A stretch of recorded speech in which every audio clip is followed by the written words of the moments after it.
Les Bayonnais sont en Corrèze depuis 3 jours. Ils ne sont pas repassés par le Pays Basque depuis leur défaite à Clermont mercredi. Brive, de son côté, veut décrocher un deuxième succès cette saison avec un message relayé par l'entraîneur Nicolas Godignon.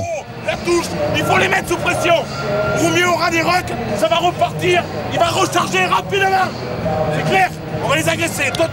De l'agressivité dès la sortie des vestiaires avec cet accrochage à l'ancienne un petit peu entre David Romieux et le capitaine briviste Arnaud Mella. De la tension et une première période marquée par un florilège de fautes des en avant, des deux côtés. Il y a de la tension, il y a de la nervosité, il y a également des fautes à l'image de ce plaquage un petit peu haut du briviste Oman sur Marvin O'Connor, le Bayonnais.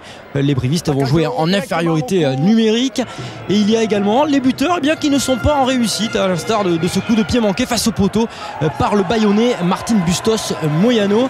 Les brivistes, eux, sont un petit peu impatients. Ils arrivent à franchir le rideau après une demi-heure. C'est Guillaume Nami qui va trouver là un petit intervalle. On va repartir dans l'axe avec Koya Maïbolé, mais il y a un petit peu de la précipitation. On tarde, on veut marquer des points et à l'image de ce drop complètement raté, les brivistes déjouent un petit peu. 0-0, c'est le score à la pause, c'est un score de football. Oui, c'était un score aujourd'hui sur un terrain de rugby, de quoi endormir un petit peu les supporters. Alors, gardez les ballons, ne pas se précipiter. Voici les consignes données par les entraîneurs des deux équipes à la pause. Le début de deuxième période sera à l'avantage des brivistes qui vont attaquer à l'image de cette attaque de Guillaume Nami, le 3/4 qui va taper à suivre. Il va voir que son ancien coéquipier Scott Speeding, aujourd'hui arrière de Bayonne, est un petit peu esselé. Speeding qui va trouver le soutien de Mike Phillips, mais il y a la pression défensive des brivistes qui vont faire l'effort de rester sur leurs appuis. Ils sont en bonne position pour récupérer le ballon. C'est fait. Jean-Baptiste Péjoine, le demi de mêlée, va lever la tête. Il va voir qui ? Guillaume Nami, le 3/4 qui va marquer le premier essai de cette rencontre. Guillaume Nami qui était à l'origine de cette attaque et qui marque là le premier essai de la rencontre après 50 minutes. L'ouverture du score dans cette rencontre, c'est Brive qui est plutôt bien parti. Bustos Moyano va réduire le score 7-3. Et Brive continue d'attaquer, ils sont en confiance, ils sont amenés par le bulldozer, le Fidjien Koya Maïbolé qui arrive à franchir, qui fait un point de fixation.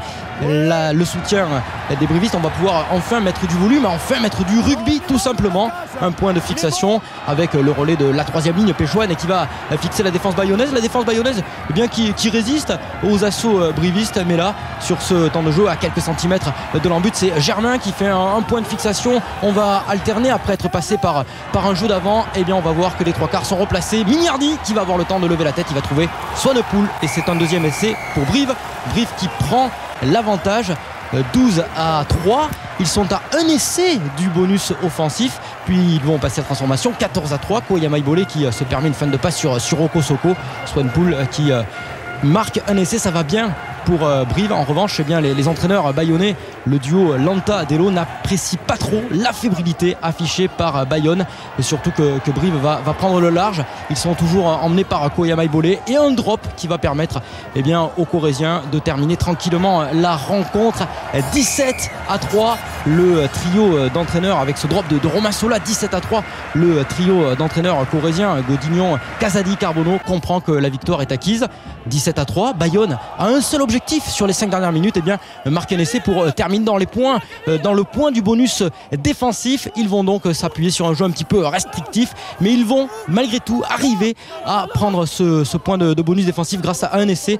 C'est un avant, c'est Gert Müller, le pilier sud-africain, qui va propulser toute sa masse dans l'embut et inscrire le seul essai bayonnais dans ce match. 17-10, score final, point de bonus défensif pour Bayonne. Victoire de Brive qui sait que dans la course au maintien il faudra tout gagner à domicile cette saison. Pour aujourd'hui la cible est atteinte.